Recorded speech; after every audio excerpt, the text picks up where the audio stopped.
Nasamsam ang mahigit 1 milyong pisong halaga ng shabu mula sa 4 na indibidwal na pinaghihinala ang mga tulak ng droga sa Gapan City. Ang balitang hatid ni Patrolwoman Janice Bulahaw.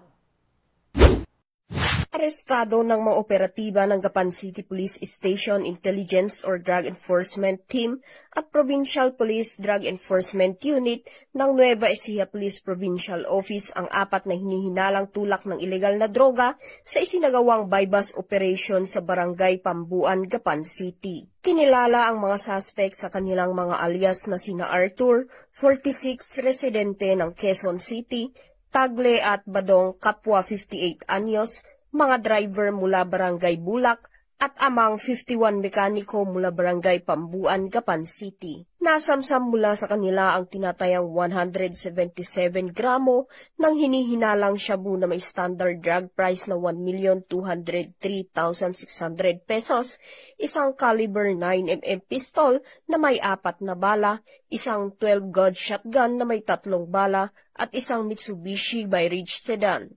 Kasong paglabag sa Republic Act 9165 o Comprehensive Dangerous Drugs Act of 2002 at Republic Act 10591 o Comprehensive Firearms and Ammunition Regulation Act ang isasampa laban sa mga suspect na kasalukuyang nasa kustodiya ng Gapan City Police Station.